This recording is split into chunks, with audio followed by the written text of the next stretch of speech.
They call it Europe's river, but the Danube doesn't belong to Europe.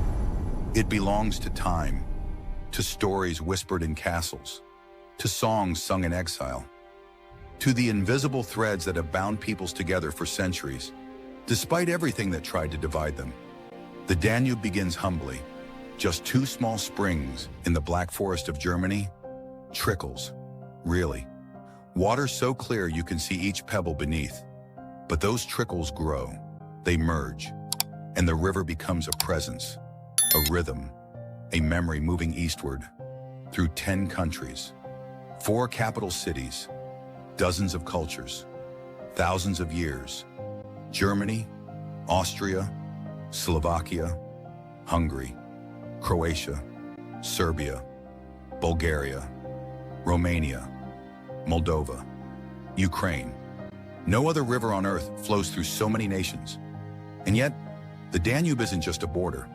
It's a bridge, a contradiction, a quiet resistance to everything humans have done to split land from land, soul from soul.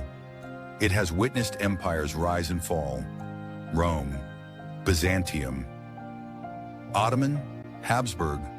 It has seen war and peace and war again. In every age, it has carried refugees, merchants, soldiers, and poets, sometimes all at once. In Budapest, it reflects Parliament's grandeur and bridges draped in golden light. In Belgrade, it meets the Sava like a slow kiss, muddy and real. In Vienna, it dances through waltzes and memory. In the iron gates between Serbia and Romania, it becomes a force, cutting through rock, myth, and nation. But today, something is different. The Danube is quieter now, its fish fewer, its waters warmer, its spirit interrupted. The river that once flowed freely is now fragmented by dams, locks, politics, and pollution. There are more than 70 hydropower stations along its path. Each promises energy, progress, control. But what is lost in that control? When you dam a river, you don't just stop water. You stop stories. You halt migrations, not just of fish, but of people's memories. Entire stretches of the Danube are no longer safe to swim in. Heavy metals, agricultural runoff, plastic. The Black Sea, once fed by the river's wild gifts, now chokes on silt and algae. But the Danube's pain is quiet. It doesn't roar like the Amazon or bleed like the Ganges. It hums, a low, aching hum beneath the surface. And yet, people still gather at its banks. Old men still cast lines into the shallows at sunrise. Women still washes stories into their children's ears. And in cities divided by history, the river remains a reminder. We are more alike than we want to admit. Because water doesn't stop at borders, it doesn't carry passports, it refuses to choose a side. Even in the Cold War, when Iron Curtains sliced the continent in two, the Danube kept flowing, east to west, west to east, a silent rebellion against division. And today, in an age where nationalism rises again, where walls are discussed more than bridges, the Danube offers another way. A way of remembering that beneath the politics, beneath the policies, beneath even the pollution, there is a shared river, a shared route. Because while each nation claims a piece of the Danube, no one owns it. No one ever has. And maybe that's what makes it holy. In Orthodox liturgy, the Danube is blessed each Epiphany. Priests toss crosses into its icy waters, recalling the baptism of Christ. In pagan folklore, it is guarded by river spirits, women with long hair who sing lullabies to the moon.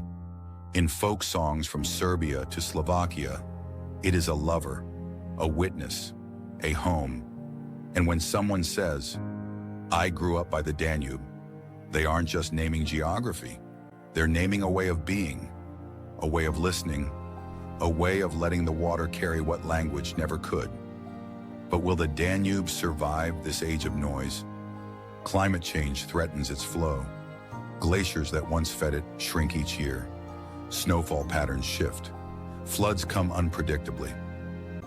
Droughts stretch longer, and the weight of 80 million people pressing on its basin becomes harder to bear.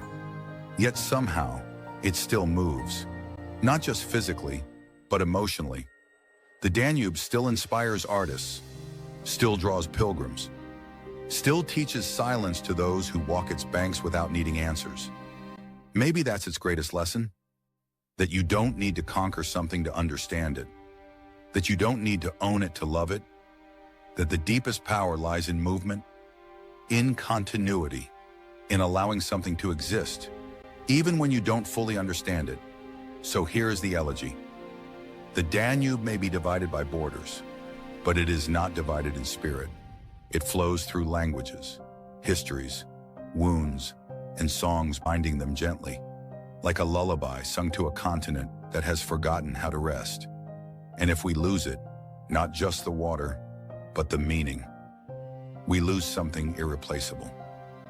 But if we choose to protect it, to listen again, to treat it not as a tool, but as a teacher, then maybe the Danube will not be an elegy.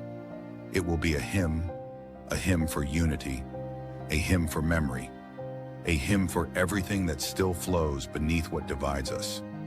If this story touched something quiet in you, subscribe to Myths and Mysticism of Rivers. Because rivers don't just shape land, they shape us.